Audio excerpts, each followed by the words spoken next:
అమ్మాయి ప్రభుత్వ పాఠశాలలో ఎవరు చదువుకుంటారు? బీదవారు చదువుకుంటారు. ఆ ప్రభుత్వ పాఠశాలలో జిల్లాలో ఒకరికి 10/10 వచ్చింది. ఆమె మన మున్నూరు కాపు అమ్మాయి.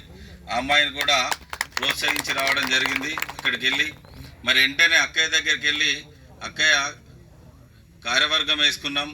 మరి ఎప్పటికప్పుడు తన సలహాలు సూచనలు తీసుకుంటూనే చేయడం జరిగింది. మరి మాకు ఈ నిర్మాణం కోసం మీరు సహకరించాలని అన్నప్పుడు ఏం ఆలోచించకుండా దాదాపు 5 crore అమౌంట్, ఈరోజు అంత ఈజీ కాదు, ఎంతమంది దగ్గరికి వెళ్తే అంత అమౌంట్ జమ కావాలి.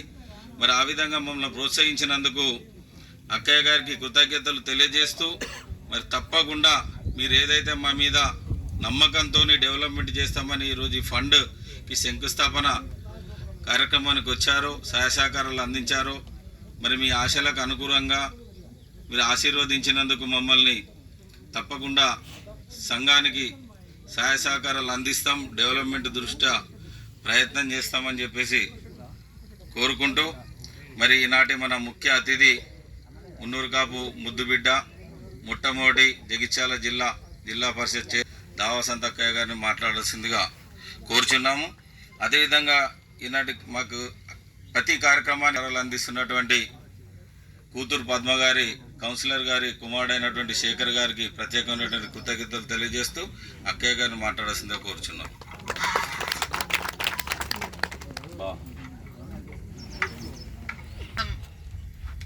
మరి నాతో పాటుగా ఈ యొక్క కార్యక్రమంలో అందరి వంతు కృషి ఉంది. ఒక్కరు కలిస్తే ఏ అభివృద్ధి సాధ్యం కాదు.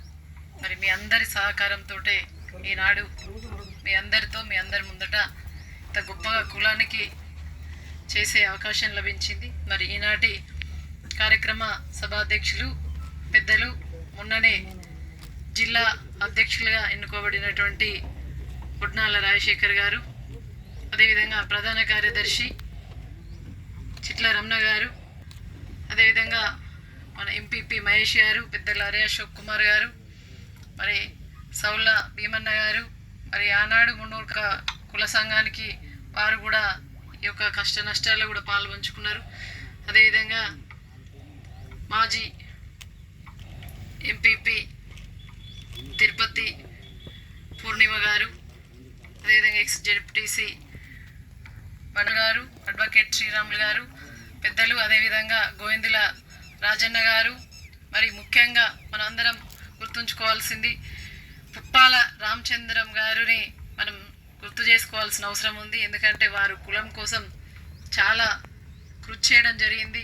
ఈరోజు వారు అనారోగ్యపరంగా మరి బెడ్ రైడ్ కావడం, మనం వారి దగ్గరికి వెళ్ళి కూడా వీరు ఆశీర్వాదం తీసుకోవడం, మరి వారి యొక్క కళలను చాలామంది పెద్దలు కూడా ఈ యొక్క సంఘ నిర్మాణం తొందరగా కావాలని చెప్పేసి ఎవరైతే కళలు కన్నారో వారి కళలకు అనుకూలంగా ఇప్పుడు వచ్చినటువంటి సంఘం అధ్యక్షులు మరి బాధ్యత చేపట్టినామంటే ఊరికే ఒక వ్యక్తిగతంగానో నా పరంగానో నేను డెవలప్ కాకుండా మరి అధ్యక్షులు, ప్రధాన కార్యదర్శి, అదేవిధంగా ఇతరత్ర పెద్దలందరూ కూడా సంఘం అభివృద్ధి చేయాలి. ఎక్కడేసిన గొంగలు అక్కడనే ఉన్నది, అది కూడా మీ సొంత గ్రామంలో ఉన్నది, తిప్పనపేట గ్రామంలో ఉన్నది, అది కూడా మీ ల్యాండే. అప్పుడు కూడా అందరం కలిసి ఇంటింటికి వెళ్ళి జోలబట్టి అడిగినట్టు ప్రతి ఇంటికి వెళ్ళి కూడా చాలామంది పెద్దలందరూ కూడా కష్టార్జితమే ఇంత గొప్ప మరి ల్యాండ్ పోవడం అనేది గొప్ప విషయం. ఏ కులంలో కూడా ఇంత గొప్ప ల్యాండ్ లేదు.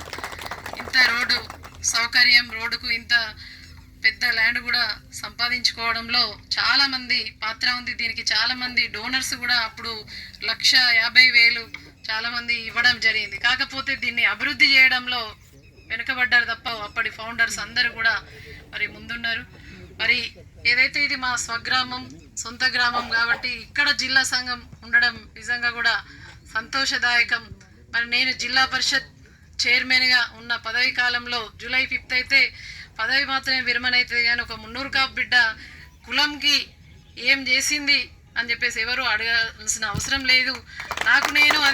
నేను ఎప్పుడైతే ప్రమాణ స్వీకారం చేసినో దిగిపోయే రోజు వరకు ఏదో ఒక రోజు నా ఒక కుల అభివృద్ధికి తప్పకుండా పాటుపడాలి. పెట్టిన వాళ్ళల్లో ₹1 ఎక్కువనే ఉండాలి పై చేయి. ఎందుకంటే నేను తినేది మున్నూరు కాపు బిడ్డగా, నేను తినేది ఆ యొక్క వ్యవసాయ కుటుంబంలో పుట్టి ఒక అన్నం గింజ తింటున్నామనంటే మనము చాలా గర్వంగా అనిపిస్తుంది. అంటే మున్నూరు కాపు బిడ్డగా ఈనాడు నేను జిల్లా పరిషత్ చైర్మన్గా ఉన్నా కాబట్టి తప్పకుండా ఆ యొక్క అవకాశం నాకు మరి పార్టీలకు అతీతంగా కూడా ఇక్కడికి వచ్చినప్పటికి కూడా ఎవరికైనా కూడా కొన్ని పార్టీలు ఉంటాయి, దాంట్లోకి వెళ్ళిన తర్వాత అవకాశం వస్తాయి.